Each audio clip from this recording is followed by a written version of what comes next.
Noong panahon ng giyera isinilang si Elena sa gitna ng kahirapan. Ipinagbili siya sa isang malupit na amo na si Jose. Ngunit sa kabila ng kadiliman, natagpuan niya ang pag-asa sa isang kaibigan at nagsimula ang kanyang laban para sa kalayaan.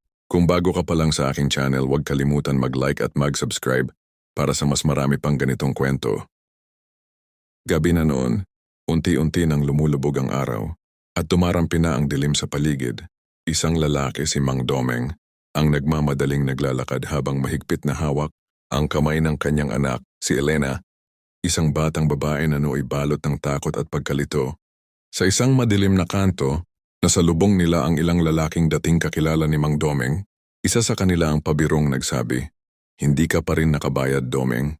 Ngumiti lang si Mang Domeng at ang sagot niya, "Ngayon, matatapos na ang lahat ng ito." Dinala ni Mang Domeng ang kanyang anak sa isang lugar kung saan ang halaga ng isang tao ay nasusukat sa timbang ng pera. Isang lungsod na makintab sa labas pero bulok sa loob. Malaki, marangya at tila puno ng kapangyarihan, ngunit sa loob nito ay may mga mata ng mga batang babae na puno ng pangamba, tahimik, takot, walang boses. Ang may-ari ng mansyon ay si Jose, isang lalaking may yaman at impluwensya, ngunit ubod ng lamig ang puso. Nagpapautang siya ng pera at kapag hindi nakabayad, hindi salapi ang kanyang kinukuha, kundi kaluluwa ng pamilya.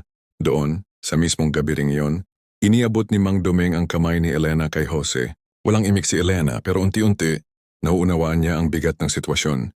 Ang kanyang ama na dating kanyang tagapagtanggol ay ngayon naging tulay sa isang mundo ng kadiliman. Sa unang pagkakataon nakita ni Jose si Elena ng buo. Sa kanyang mga mata ay tila may mabigat na balak. Sa katahimikan ng gabi, parang narinig ni Elena ang pagbagsak ng kanyang sariling mundo. Nang tumutol si Elena, pinilit siyang isama ni Jose sa silid nito. Sa likod ng pintong iyon, nabasag ang kanyang kalasag. Wala siyang armas kundi ang kanyang luha. At kahit iyon ay hindi sapat, ngunit hindi lahat sa loob ng mansyon ay bato ang puso. Isang lalaking katulong, si Ryan, tahimik ngunit mapanlikha ang mga mata, ang saksi sa lahat, katulad ni Elena. Minsan na rin siyang naiwan sa dilim ng mundo.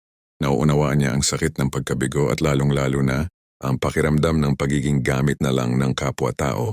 Habang lumalalim ang gabi, lumalalim din ang sugat sa puso ni Elena.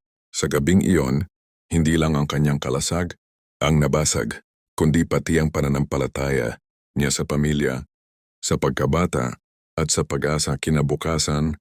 Habang bumabangon pa lang ang araw, muling naranasan ni Elena ang malamig at mapanlinlang na katahimikan ng mansyon. Sa bawat sulok nito, tila may bulong ng nakaraan, mga kwento ng mga kaluluwang giniba, at tinakpan ng gintong kurtina ng karangyaan. Lumapit si Sanvi kay Jose, umaasang matutulungan siya para sa karamdaman ng kanyang anak. Ngunit sa likod ng ngiti ni Jose, may lihim na paniningil. Sa murang halaga, binili niya ang mga alahas ni Sanvi. Hindi pa doon natapos.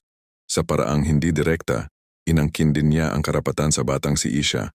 Sa mga mata ni Elena, ang eksenang iyon ay muling pagbubukas ng sugat na pilit pa lang niyang tinatahi. Isa na namang kalasag ang babasagin. Sa loob ng mansyon patuloy ang takbo ng araw, ngunit tila walang nagbabago.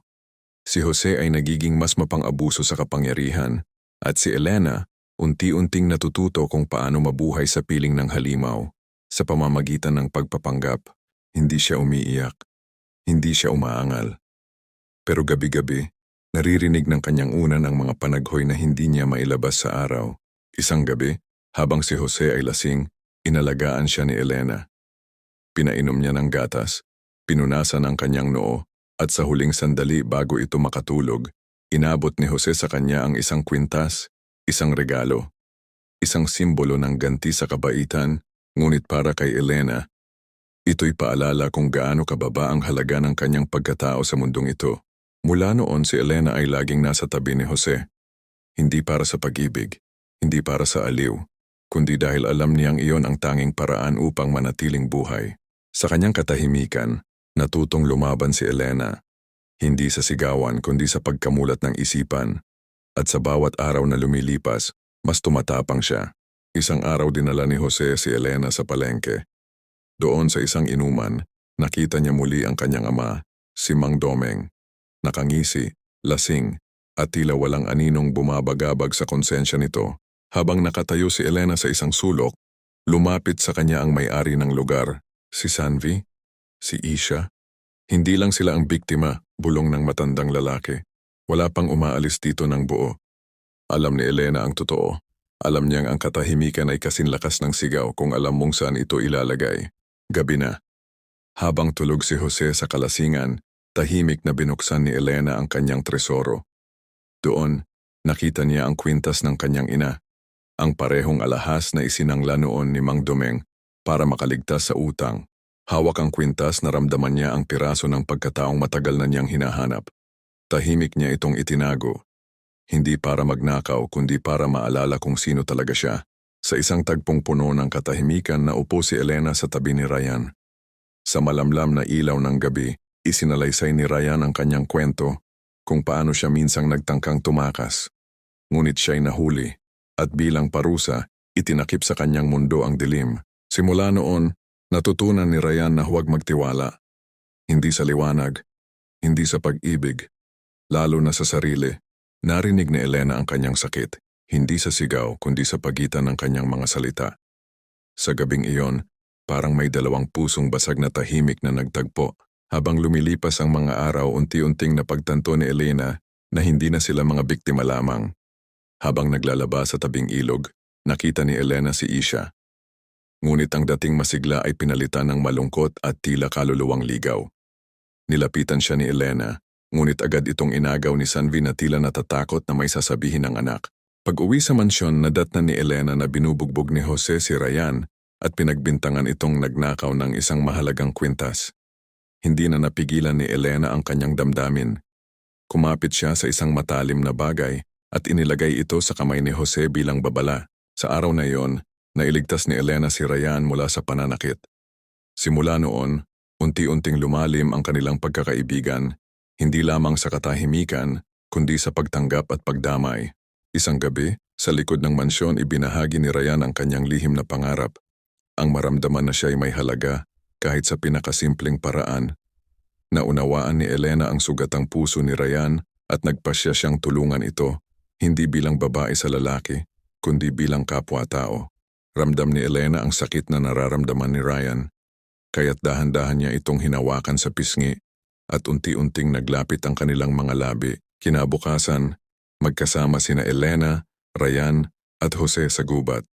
Sinunog nila ang mga lumang dokumento at alaala bilang simbolo ng pagwawakas ng madilim na kabanata at simula ng panibagong buhay. Pagbalik sa bahay, kumain silang tatlo ng sabay-sabay. Sa pagkakataong iyon, makikita ang pagbabago sa sarili ni Elena, may ngiti na sa kanyang mga labi. Si Jose, bagamat kilala bilang malupit, ay tila nasiyahan sa simpleng tagpong iyon na unti-unting natututong mamuhay muli si Elena. Sa huling bahagi, ipinakita na kahit si Jose, na dating malupit, ay nagkaroon ng kakaibang pagtingin sa buhay nang bigla siyang bumisita kay Sanvi at binigyan ito ng pera para sa pagpapagamot ng anak. Isang gabi, pagkatapos ng masayang inuman habang pauwi, ipinagtapat ni Mang Domeng kay Jose ang matagal ng lihim, si Elena pala ay anak niya. Sa dami ng emosyon, bumagsak ang mundo ni Jose na puno ng pagsisisi at galit sa sarili. Doon natapos ang kwento. Maraming salamat sa panonood at hanggang sa muli.